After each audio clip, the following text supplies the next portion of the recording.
Bismillahirrahmanirrahim. Assalamu alaikum. 10th class. Today we are going to start our second lecture.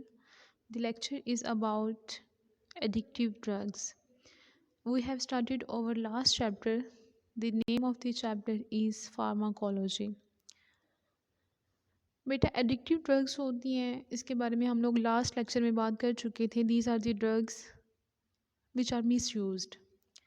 There are following major categories of addictive drugs. जो addictive drugs हैं ये ऐसी drugs होती हैं जो misuse की जाती हैं और ये लोगों को अपना आदी बना लेती हैं. 3 तरह की होती हैं. Number 1 sedatives, number 2 narcotics, number 3 hallucinogens. First of all हम लोग बात करने जा रहे हैं सिडेटिव्स के बारे में. What are sedatives? Sedatives actually सुकून आवर अद्वियात होती हैं. These drugs interact with the central nervous system to depress its activities.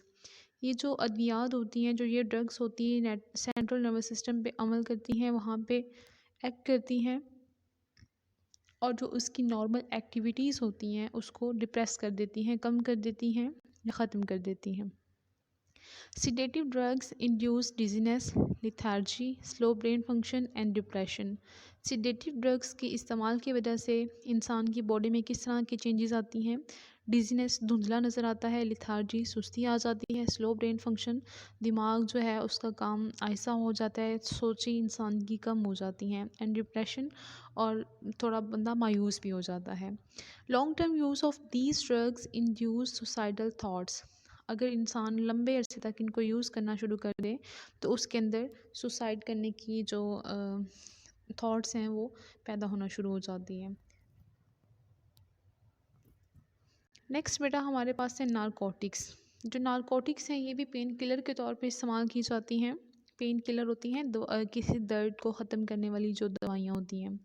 Narcotics are strong pain killers. ये स्ट्रॉन्ग पेन किलर्स होती हैं.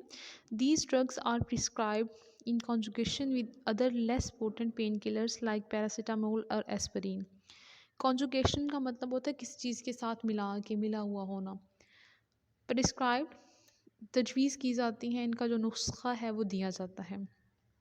अब जो नारकोटिक्स होती हैं ना, ये भी पेन किलर होती हैं लेकिन ये बहुत हाई पोटेंसी की होती हैं और इन्हें डायरेक्टली किसी भी पेशेंट को नहीं दिया जाता बल्कि किसी और छोटी जो लेस पोटेंसी वाली मेडिसिन होती हैं उनके साथ मिला के दिया जाता है. They are used to relieve pain for patients with chronic disease such as cancer. अब जो कैंसर के मरीज़ होते हैं उनको दर्द से बचाने के लिए, क्योंकि वो बहुत पैनिक डिजीज़ होती है, अल्लाह ताला सबको महफूज रखे, तो उस बीमारी से बचाने के लिए जो नारकोटिक्स हैं ये दी जाती हैं ताकि पेशेंट को कम से कम दर्द या तकलीफ़ का सामना करना पड़े. These are also used to relieve acute pain after operations.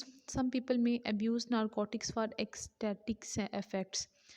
अब ऑपरेशन के बाद जो ज़ख़म के अंदर तकलीफ़ होती है उस तकलीफ़ से बचने के लिए भी पेशेंट्स को नारकोटिक्स दी जाती हैं, लेकिन जो लोग हैं वो उसको नेगेटिव सेंस में यूज़ करते हैं नशे के तौर पे. ये आपके पास नारकोटिक्स हैं. नेक्स्ट स्लाइड में हमारे पास है morphine and codeine.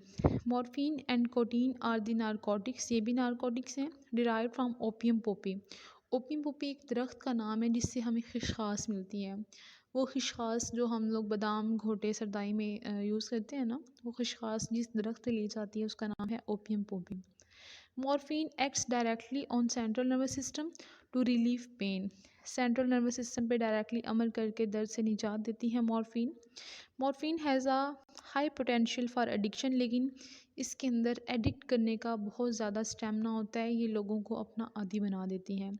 The most commonly abused narcotics is heroin. अब वो कौन सी नारकोटिक है जो सबसे ज़्यादा इस्तेमाल होती है, बहुत ही मशहूर है, वो है heroine. Heroine effects on central nervous system and causes drowsiness. जो हीरोइन है ये सेंट्रल नर्वस सिस्टम पे एक्ट करती है और उसकी वजह से क्या होता है कि जो ड्राउजीनेस, दिमाग जो है वो बिल्कुल हल्का सा फील होता है और प्रॉपर अपने जो फंक्शंस होते हैं नॉर्मल वो परफॉर्म नहीं कर पाता. ये बेटा फ्लावर है ओपियम पोपी का, और ये जो आपको राउंड शेप में नज़र आ रहा है इसका प्लांट का ये ऊपर जो स्ट्रक्चर है यहाँ से ओपियम पॉपी ली जाती है, मॉर्फिन और कोडीन जो है वो यहाँ से ही ली जाती है। Next we have hallucinogens. Hallucinogens क्या होते हैं? ये बेटा मेडिसिन ही होती हैं, ड्रग्स ही होती हैं, लेकिन कौन से ड्रग्स हैं? एडिक्टिव ड्रग्स हैं, जो अपना आदी बना लेने वाले ड्रग्स हैं। दीज ड्रग्स का चेंजेस इन परसेप्शन होती है किसी भी चीज़ को अब्जॉर्ब करने की एबिलिटी, थॉट उसकी सोच में, इमोशंस उसके जज्बात में, एंड कॉन्शियसनेस और उसके शऊर को।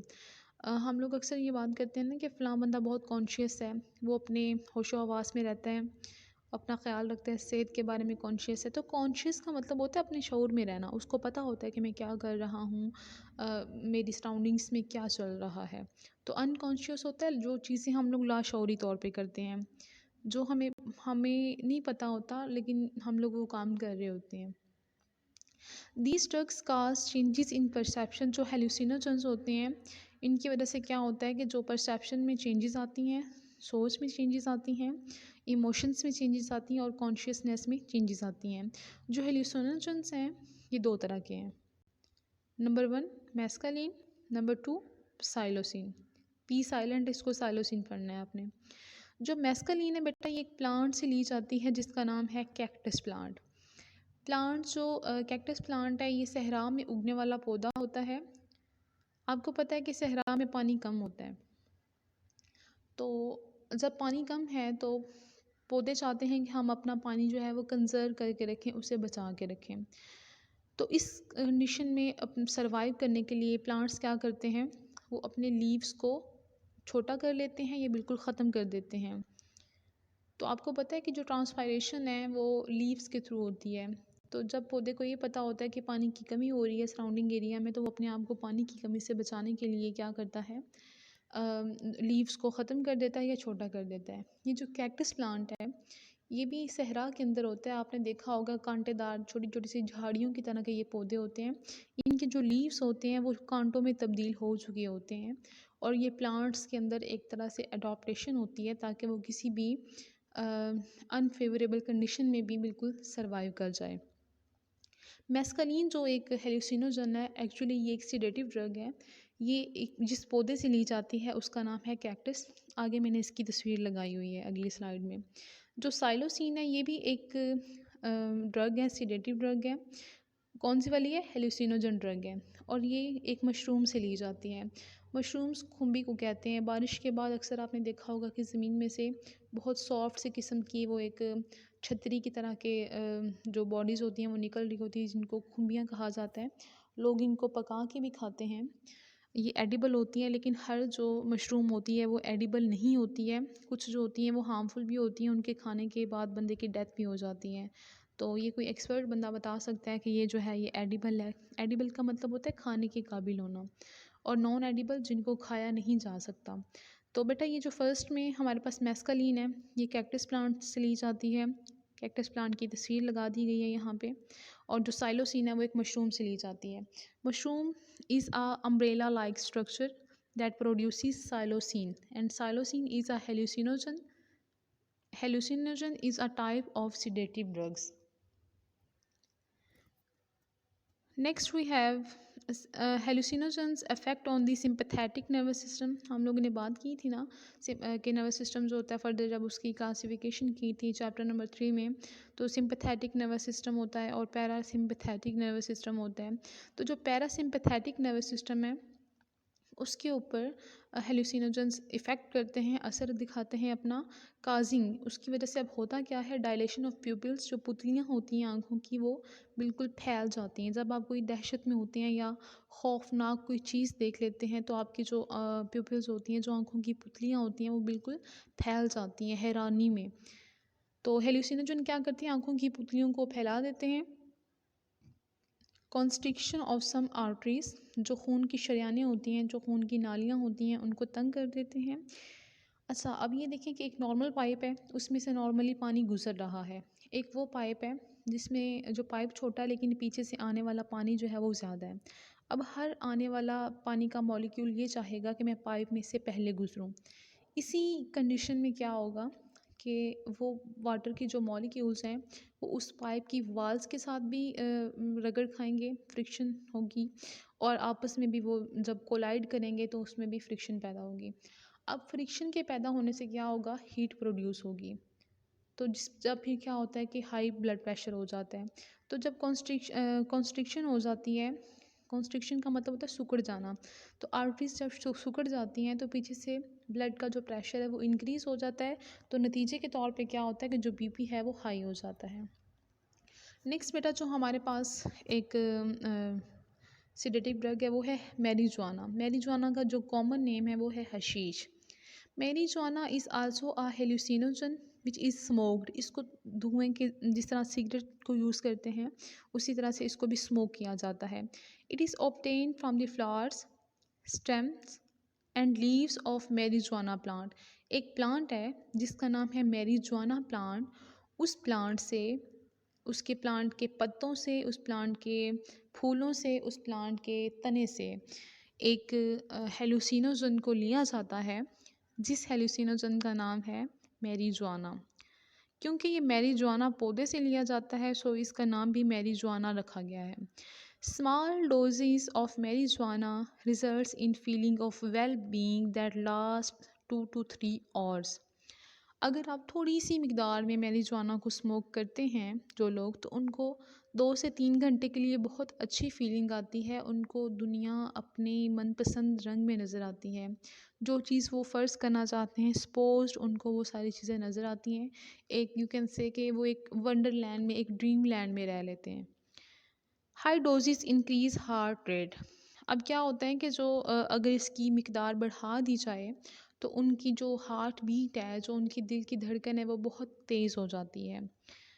अब हम लोगों ने बात की कि एक तो इसका जो पॉजिटिव था कि मतलब 2 से 3 घंटे तक वो नॉर्मल डोज अगर है तो वो ठीक रहता है काम। लेकिन अगर आप ज़्यादा डोज ले रहे हैं तो इट मीन्स क्या आपकी हार्ट बीट बहुत तेज़ होगी।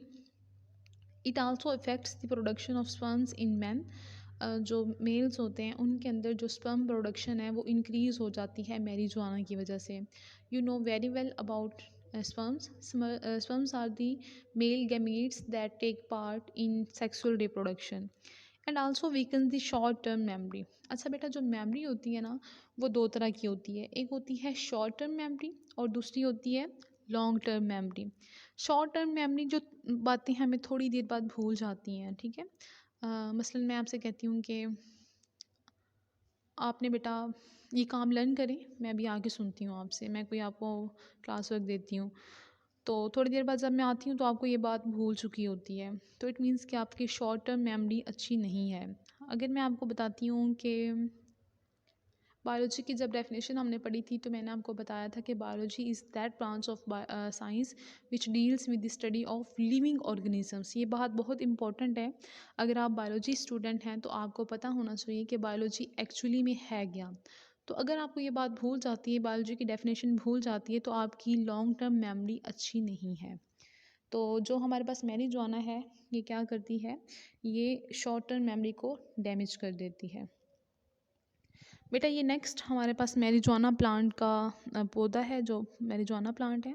इसके स्टेम्स से, इसकी फ्लावर्स से, इसकी लीव से हशीश को लिया जाता है जिसको फर्दर यूज़ किया जाता है। और इसके बारे में आप लोग पढ़ चुके हैं कि जो स्पर्म प्रोडक्शन है वो ज़्यादा हो जाती है, हार्ट बीट का रेट इंक्रीज़ हो जाता है। और हम लोगों ने भी क्या बात की कि जो शॉर्ट टर्म मेमोरी है वो डैमेज हो जाती है। नेक्स्ट बेटा इस पूरे टॉपिक से रिलेटेड अगर आपको कुछ पूछना है, कोई क्वेश्चन करना है तो आप पूछ सकते हैं। कोई भी आपको कन्फ्यूजन हो आप कॉन्टैक्ट कर सकते हैं। Thank you so much. अल्लाह हाफिज़।